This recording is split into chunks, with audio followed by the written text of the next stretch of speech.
Всем привет! Сегодня у меня в гостях моя подруга из Карачаева-Черкесии, и она любезно согласилась показать нам рецепт хачинов. Хачины – это национальное блюдо карачаевцев.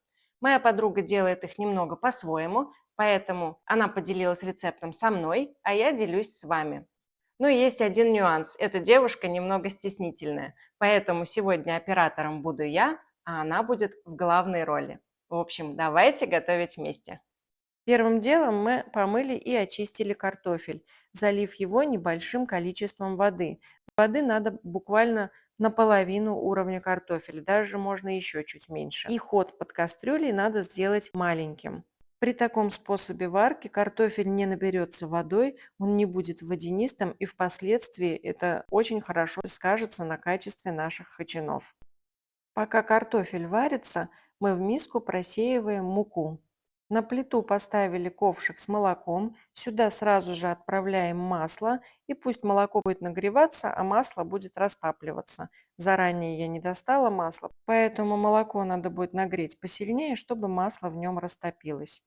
А мы тем временем в просеянную муку добавляем сухие быстродействующие дрожжи. И что интересно, в это же тесто моя подруга добавляет чайную соду. Чайная сода сделает тесто более воздушным, но при этом она не будет чувствоваться на вкус. И она ее даже не гасит в кислой среде, прям так, в муку. Молоко у нас сильно нагрелось, масло растопилось, воду добавляем холодную, чтобы сделать в итоге теплую, это молочно-масляно-водяную смесь. Проверяем температуру, чтобы впоследствии не убить наши дрожжи. Понятно, что горячей жидкостью дрожжи заливать нельзя, поэтому мы доводим до нужной температуры. Теперь к муке добавляем соль. Так как человек всегда делает все это на глаз, сейчас вот измеряет, и мы все записываем, все пропорции, сколько чего нам понадобится. Поэтому внизу под видео, смотрите, я в описании все напишу. И теперь эти сухие ингредиенты слегка перемешиваем, отправляем туда потихонечку жидкость и замешиваем тесто. Вымешивать руками тесто – это очень приятное занятие, я бы сказала, особый вид терапии. И когда у вас есть время и, конечно, желание, не отказывайте себе в этом удовольствии. Очень удобно домесить тесто на столе, на рабочей поверхности, что мы сейчас и делаем. Немного вымесила, и теперь добавляем растительное масло без запаха. Вот так, да, в серединку лучше. И чуть-чуть вот так. Чтобы тесто было эластичнее. Вот надо иметь сильные руки. Не так-то просто. Поэтому я всегда, когда небольшими порциями, и в миксере мешаю. Сил нет. И когда тесто хорошо вымешивается, у него вот такие поры появляются. Вот так он. И уже домешиваем. И оставим его сейчас отдыхать, подниматься. Тесто у нас готово. Вот так. И, естественно, тесто будет отдыхать в миске, накрытой крышкой. Теперь трем сыр на мелкой терке. У нас тут сулугуни и брынза. Будем натирать на мелкой терке. Вот это ко мне гость приехал. Когда приезжают гости, обязательно их надо занять какой-то работой. Картофель у нас сварился, сливаем с него максимально всю воду. Теперь картофель надо растолочь и соединить вместе с сыром. Мы будем его пропускать через вот такой пресс. Если нет пресса, то просто хорошенько толкушкой или чем вы делаете пюре. Но так, чтобы не было комочков. Что сыр, что картофель должны быть без всяких вкраплений, комков. Именно таким образом начинка получится воздушной, без комков, и тесто впоследствии не будет рваться при раскатке. Теперь все это перемешиваем и обязательно пробуем на вкус, чтобы он нам понравился. И начинка должна быть немного солененькой, чтобы не были потом лепешки пресными. Начинка отличная, тянется, как и должно быть. Это высший пилотаж, когда вот так сыр в начинке тянется. И так должна выглядеть готовая начинка. Даже на видео видно, какая она воздушная и какой у нее приятный, хороший цвет. Дальше скатываем шарики. Они получаются идеальными. Жаль, что я не могу вам дать их подержать вот именно в руке, в ладони, чтобы почувствовать, какими они должны быть. Ну вот они вроде как воздушные и в то же время пружинят как будто бы слегка.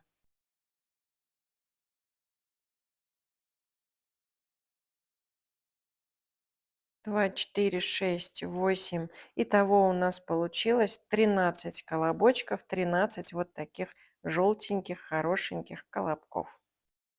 Тесто поднялось. О, какое отличное. Теперь тесто мы делим на равные части. Примерно такие же кусочки должны быть теста, как и начинки, немного побольше. Ну, допустим, сырные шарики, сырно-картофельные шарики у нас получились по 160 граммов, значит тесто по 200-230 граммов. Немного побольше, чем начинки.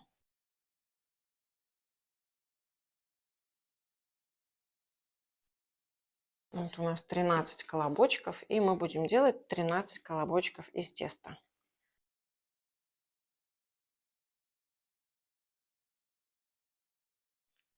Надо, чтобы они немного отдохнули или Да. сразу? Ну, можно. В принципе, можно просто вместе с ними поставить уже. Уже с картошкой, чтобы вместе Да. отдыхали с начинкой. Вот. Угу. Лепешечку раскатали небольшую. Вот так в нее начинку. И собираем тесто. Вот так. Угу. Опять хинкали у нас получились. Там в руках чувствуешь.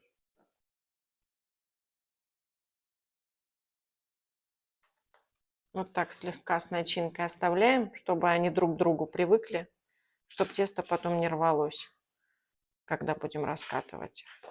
Правильно?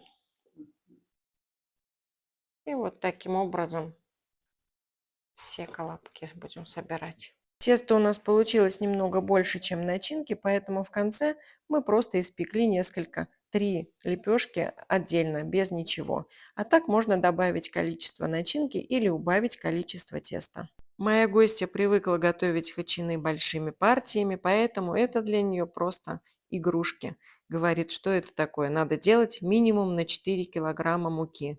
Но, извините, у нас нет столько едоков. Если мы сделаем на 4 килограмма муки, то потом нам придется целый год одни хачины есть. Мы тесту даже не дали отдохнуть после того, как скатали колобки, а все равно, видите, оно пузырится, пока начинкой наполняешь, уже пузырики появляются, но их можно полопать пока.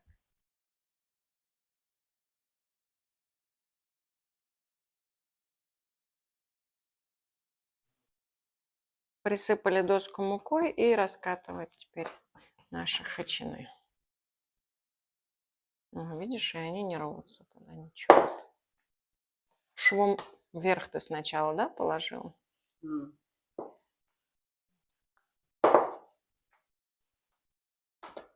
Как выяснилось, моя скалка короткая для больших хачинов, а узкой и длинной не очень удобно раскатывать. Но ничего, потом приноровилась и дело пошло.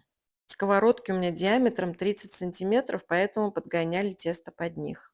Сковородки хорошенько разогреваем и поставили растапливаться немного масла. Им будем поливать хачины, которые будем есть сразу. Тесто, немного отдохнув, стало очень податливое, легко раскатывается, даже не надо особых усилий прилагать при раскатке. Одно удовольствие работать с таким тестом.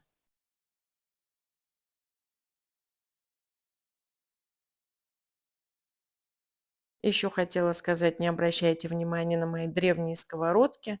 Я их летом всегда прокаливаю во дворе. Дома не хочется портить плиту.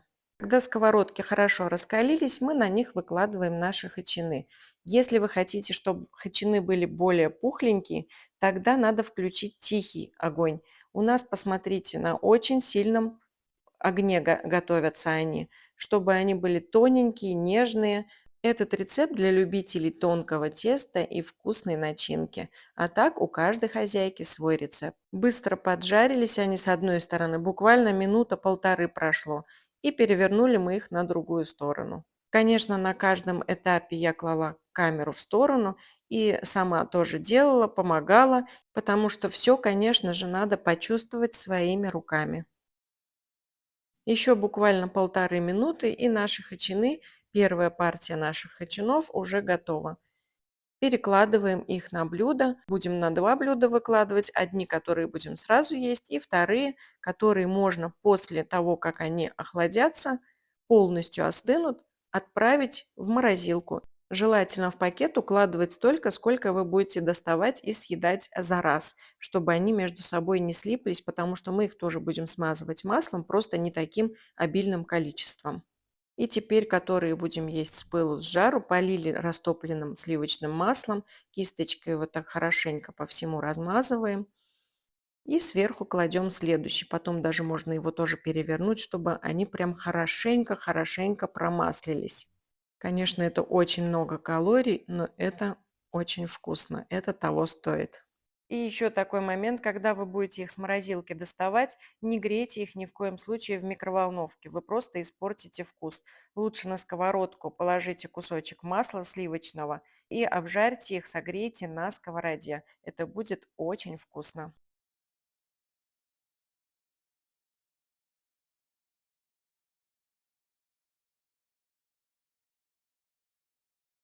И посмотрите, как это все уже аппетитно выглядит, какая тут у нас конвейерная система. Все очень быстро готовится. И, как я сказала, растопленным маслом мы поливали те, которые сейчас будем есть хачины, а обычным куском сливочного масла, как блинчики, смазываем те, которые будем употреблять позже. Нарезаются они сразу стопкой, очень удобно это делать ножом для пиццы. Если нет ножа для пиццы, обычным ножиком. И хотим поделиться с вами очень полезным советом, как очистить доску после приготовления теста от остатков теста, муки. Берете обычную крышку для закрутки консервации и вот так прям вводите по этой доске. Посмотрите, как хорошо все счищается, и доска практически чистая. И вот сколько муки отлипло от нее благодаря крышке. Вот так легко и просто. Никакой шкурки, никакой наждачки, просто обычной крышкой для консервации. Помимо того, что доска становится чистой, еще и гладкой. Осталось протереть слегка влажной тряпочкой и готово. Вот такую гору вкуснятины сегодня наготовила нам моя подруга из Карачаева-Черкесии. Мы тут объелись уже. Посмотрите, хочу показать, какие они нежные, тонкие, вкусные. Не могу вам объяснить, какие они, но это безумно вкусно. Попробуйте, вам понравится. А я на сегодня с вами прощаюсь. Желаю всем всего самого наилучшего. Будьте добрее, будьте счастливы. Пока-пока.